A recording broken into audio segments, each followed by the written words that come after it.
ICRIER Podcast today. We have with us Dr. Radhicka Kapoor. Hi Radhicka, thank you for coming on the show. We are going to be talking to you today about women and women's participation in India's labour force. What's the picture looking like at the moment? Very interesting picture, Puja, because if you go back in time and track female labour force participation rates in India, the conversation for the longest time has been about the fact that India has a very low female labour force participation rate and it's been declining over time. So if you look at data from our employment-unemployment surveys from 2004-05 to 2018-19, you'll see a very sharp decline in the female labour force participation rate. It's declined from about 42% to 24% in that period of time. But interestingly, if you look at the data post 2018-19, what you find is that there has been a sharp increase in the female labour force participation rate. It's gone up from about 24% to 37% in this period after the onset of COVID.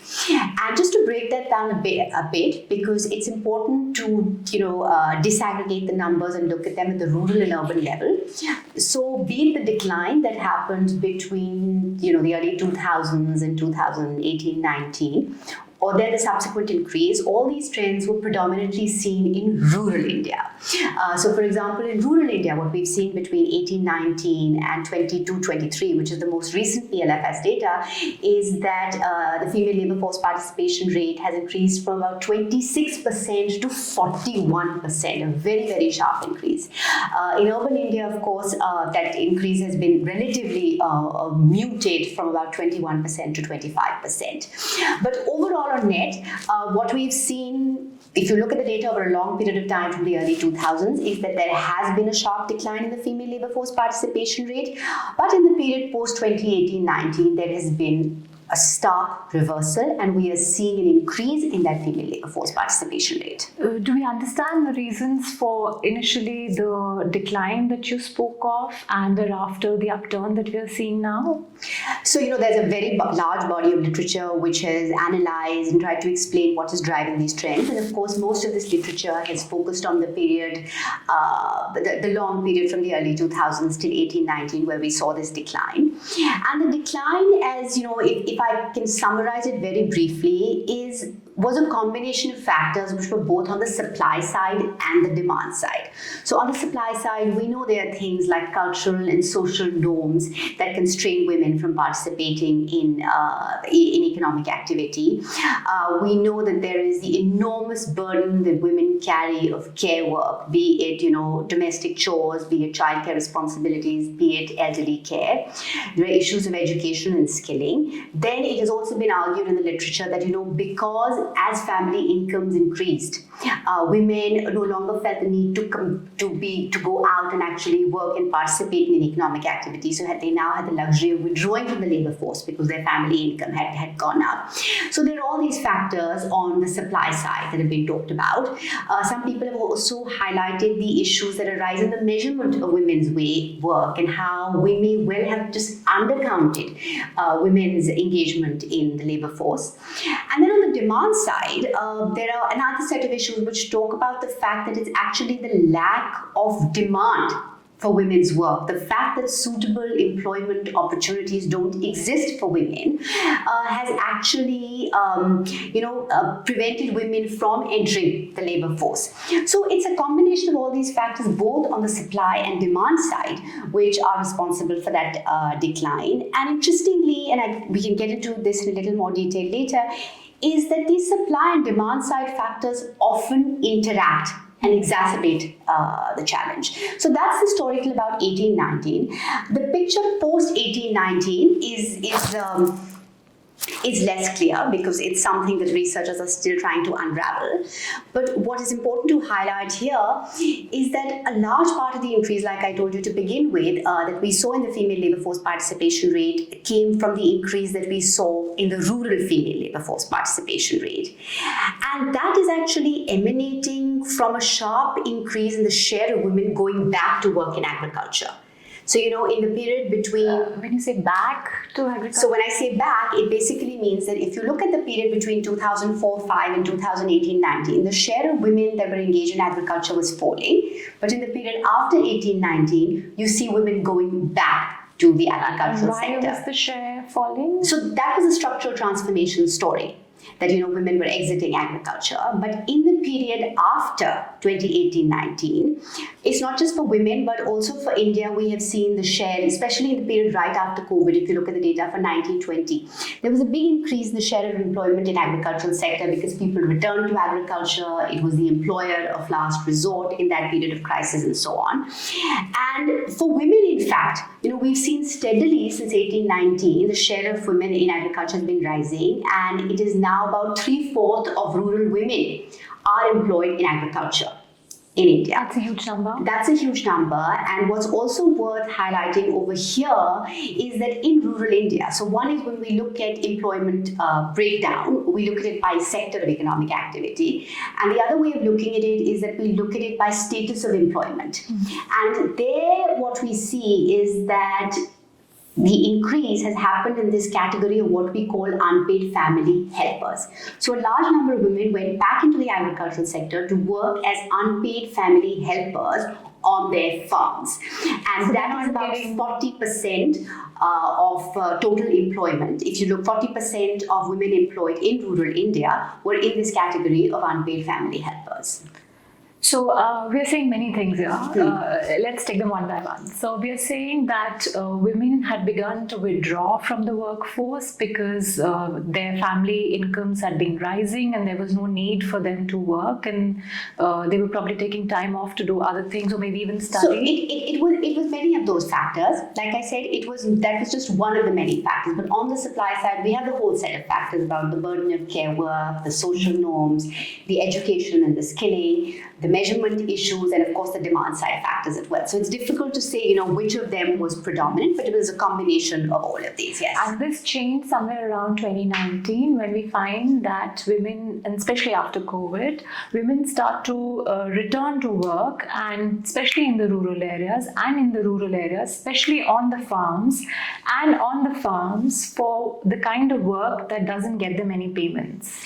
So it is defined in the NSS survey as being an unpaid family helper. So essentially you will be working in your family enterprise or family farm, as it would be in the case of the agricultural sector, and you're not drawing a wage per se as you would draw in paid employment. So you're eating out of the family pool. So is this, economists also talk about disguised unemployment. Is this a form of increase in disguised unemployment? Are these women in disguised unemployment, or are they actually productive workers? So, in labor surplus economies, what things like self-employment, in particular, and the word self-employment or the employment category self-employment is divided into three categories. One is employer, so these are the entrepreneurs that we talk about. The second is own account workers. These are people who set up enterprises but operate without any hired labor. And the third is this category of unpaid family helpers who would be working in their families' enterprises or farms without drawing any income. So what both unpaid family help work and in fact casual labor also to a certain extent does is that these are work arrangements that enable you to do work sharing. So your output may not necessarily rise, but you are still classified as being employed, so it is disguised unemployment. So a lot of unpaid family helper work and even casual work often is a manifestation of this labor surplus problem, which takes the shape of disguised unemployment. So yes, to put it simply, the answer is yes. In the case of women, just like they they tend to take on disproportionate burden of household work or care work, whether for children or for the elderly in the family, like you just also said. Is this also that kind of work where the burden of this work falls on them because there is Well, certainly it's an added burden because, as we know, bulk of the burden of the care work at home, the domestic chores, and so on, is done by women. Now, even when women enter the labor market and they are employed, if they are again being engaged as unpaid family helper category, then in a sense it is adding to the burden of the unpaid work. Well, while one part of it is outside the labor force in the care category, the other is very much in the labor force in the employment category. So it's actually in a double whammy, if I may say so, of the burden of care work in a negative way for Can women. we, since it is showing up as an increase in labor participation, labor force participation by women, can we take it in any way in a positive or an optimistic way, this trend that we are seeing? So I would be very wary of interpreting this in a positive way. And let me draw your attention to two more stylized facts. The PLFS data as of 22-23 is telling us that 37% of women in India are in the labor force. Now, even though this is a sharp increase compared to some of the statistics I highlighted to you in the beginning, the fact remains that even 37% is very, very low. If you then break down and see that what are the women who are employed doing, what you find is that a mere 15% of employed women are engaged in regular wage salaried work. 65% are in the category of self-employment. And here again, when I say self-employment, it either means own account workers or unpaid family helpers. Those who are employers and entrepreneurs are less than 1%. Less than 1%. Less than 1%. And then if I look at what is the share of women who are in regular formal employment, which means they're in a regular wage salary job and have access to a social security benefit, that stands at about 6%. So even if you were to take a view of these trends and say that things have improved over time, I would say there is so much more to be done. All these numbers, a 37% female labor force participation rate, 15% of women being in regular wage salaried work, and just 6% of women having regular formal employment. We have so much more to do on this. And just to make this point a little more clear, how do these figures contrast with some of the other economies? How are we faring in relative terms? So, in most other economies, a larger as compared to India, women would be in the category of regular salaried work. There is no doubt that when you do a comparison of men versus women, then yes, a larger percentage of women tend to be in self-employment, which is also because self-employment is very amenable to the fact that women require flexibility, they have to manage these burdens of household responsibilities and their work. So self-employment gives them that flexibility. And we'll get to more of this later when I talk about the interaction of the demand and supply side factors. But still, a very large percent, a significantly higher percentage is typically engaged in paid employment. And there we don't fare very well. And again, in terms of labor force participation rate, we are still below the global average. We're below the global average. And so, that brings me to, we've understood what the trends are, and doesn't need stressing. These trends, you also said, need to change. Can this be done at the policy level? What are the various things that need to come together? You said that some of these are cultural factors. So what all needs to be done? And this is going to be a sort of a multi-pronged approach, I'm sure. But what are your recommendations? What do you think needs to be fixed? So like I said, there is no silver bullet out here, because the fact that these trends are being driven by a combination of factors both on the supply and demand side tells us that when we look at policy solutions, we need to put in place a very comprehensive policy framework that is able to address the constraints that are there both on the supply and demand side. So to begin with, what I would say, first, a recognition of the fact that bringing women into the labor force, engaging them in productive employment and decent work in well-paying jobs is crucial for driving economic growth, and that gender is a macro-critical.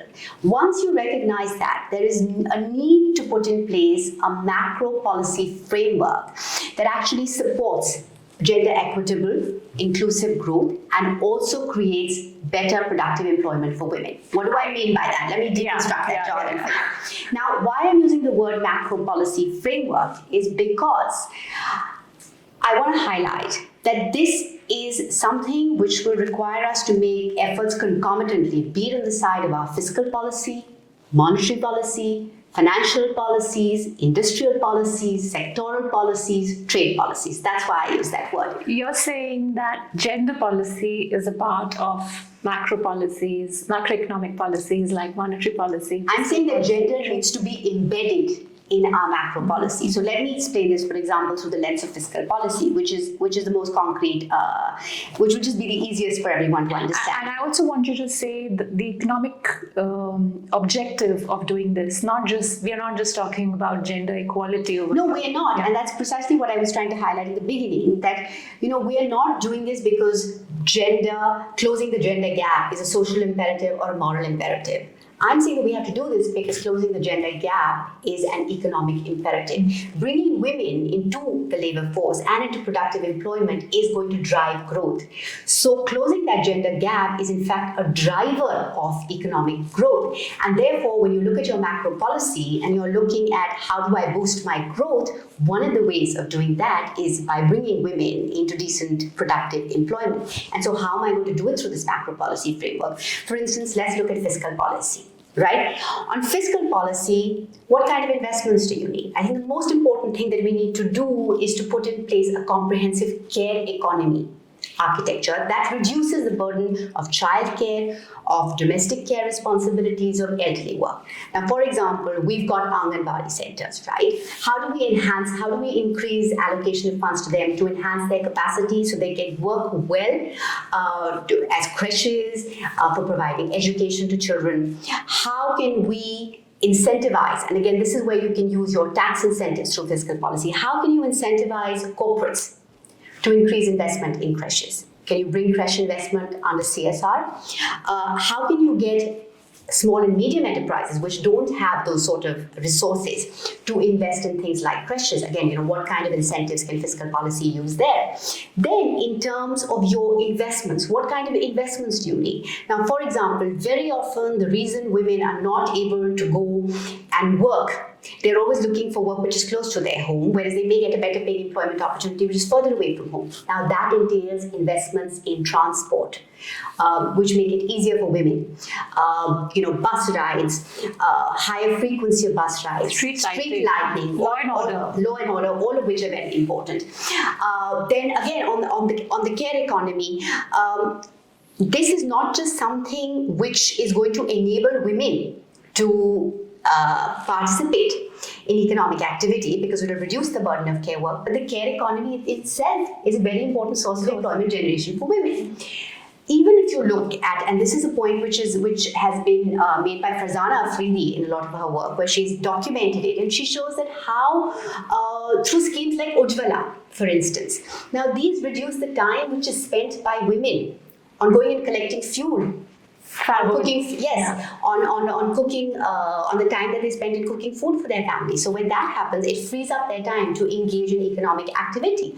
A scheme like which provides tap water to households, it reduces the time which is spent by women in going out and collecting water, and again frees up time to engage in economic activity. So transfers such as this also help to reduce the time spent and to reduce the burden of care work. So that whole fiscal policy architecture, be it through the lens of investments that reduce the time spent by women on all these care activities, be it through investments in your transport, in infrastructure, in education, in skilling, in the care economy, can all make a big difference, and these can tackle the challenges that are there both on the supply and the demand side.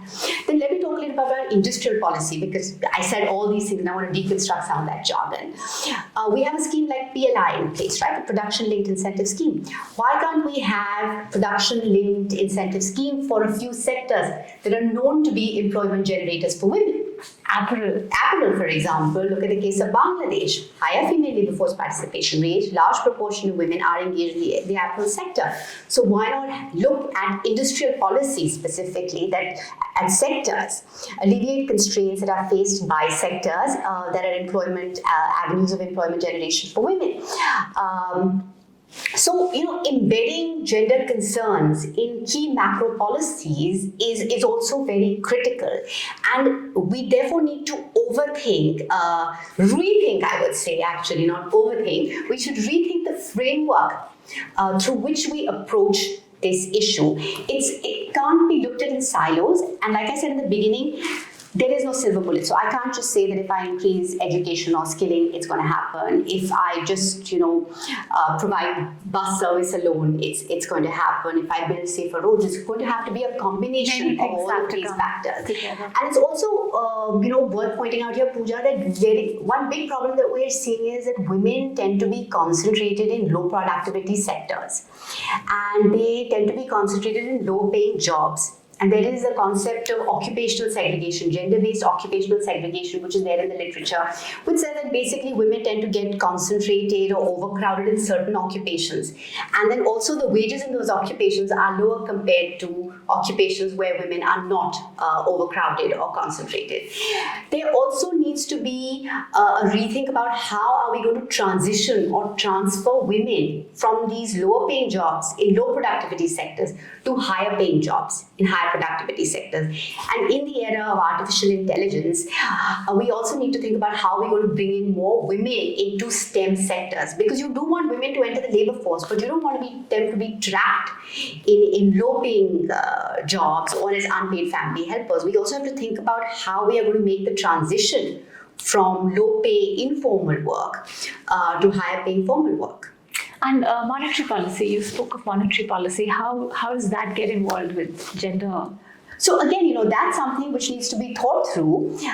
One of the tools, of course, that we have is priority sector lending, credit lending for women. How can we ease access to credit for women? Women very often don't have the necessary collateral to go and get loans. So in fact, when you go and talk to a lot of women, self-employed women, be it in the formal or the informal sector, invariably there is this problem of lack of collateral, which impedes them from starting a business. How can you address that? We're talking about things now like account aggregator, where firms no longer need physical collateral, but they can have information collateral, and that information collateral can help them access credit. Now, things like that can be particularly beneficial for women in accessing credit because they don't have the physical collateral. Then also, very often women say that they don't like to go to banks and try fill in these forms to avail of loans because the staffing structure of the bank is dominated by men. So it makes it much harder for them to go and engage with these people and get their documents in order to apply for the loan. In fact, one very simple but often cited constraint is also that look at the timings of the bank and how far the bank is from their place of home. So when they're spending all their day doing unpaid care work, where do they make the time to actually go during the opening hours of the bank to go and access? So even things like, changing the staff composition, correcting the gender composition of the staff in the bank branches, leveraging the digital tools that are now in place because of the huge success of India's digital public infrastructure. And I think the account aggregator has enormous potential over here. And because all of this can also then help lower the cost of credit. The problem is not just their ability to access credit, but also the cost of credit. So monetary policy also needs to think through how it can address both of these factors. HR policy also, yes, is coming in that discussion. So you've told us about what the trends in labor force participation of women have been doing. What are the reasons? Complex set of reasons. You've explained to us what a long way we have to go. You've explained to us what are some of the things that can be done at the level of the policy maker for addressing some of these issues. I want to also ask you that although some of it is coming through in what you've already explained when answering the earlier questions, but it still makes me think that really some of these problems. For instance, access to credit is maybe there's a difference between men and women, but men also don't find it that easy to access credit. Similarly, for the other things that we've discussed, is there such a big difference in the two genders, or some of the problems, for instance, demand side for jobs, aren't the issues common to both men and women, or am I oversimplifying? No, I think you're absolutely right, and I'm glad you brought this point out. So the way I look at it is that, of course, there are constraints that are faced by men as well. And they are very similar to the constraints that are faced by women. For instance, you talked about the access to credit, you talked about the demand side problem. But the fact is that even though there are constraints for both men and women, they are particularly severe for women. So they are more intensive for women compared to men. But what makes matters more challenging for women is that then there are another set of constraints which men don't face at all. And these are the problems we've been talking about the social and the cultural norms, the burden of the care work, and so on. So there are these women-intensive challenges. So, for example, and then there are these women-exclusive challenges. And these, again, are interacting, which is making this whole situation very complex. Like I told you when I started, that the demand and supply side factors are interacting, and that's what's making this situation so complex. So, for example, when you talk about demand side problem is that there isn't demand for work. Now, yes, you could argue that there isn't demand for men's work as well. There isn't enough productive, gainful employment and so on. But for women, what happens is that because women are also doing this burden of care work and they are facing these women-exclusive challenges, very often they're looking for work which is close to their home. They are looking for work which offers them flexibility.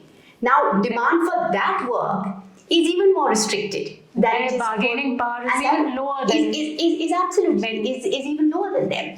So it is the women exclusive constraints and the women intensive constraints which are then interacting with each other and making this a very challenging problem. Right.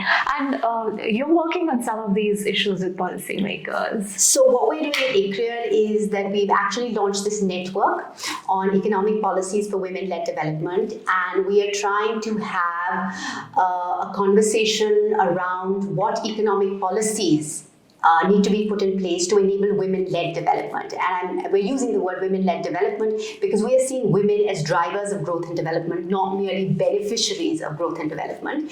And so that's a project that we're doing, and the work in this is divided, like I said. We see gender as a macro-critical.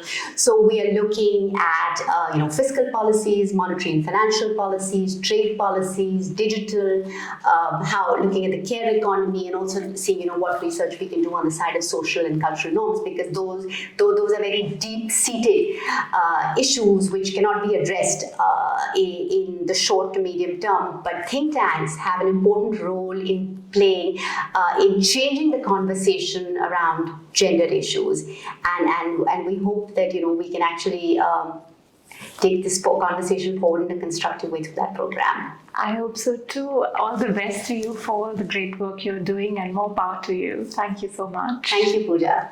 Thanks.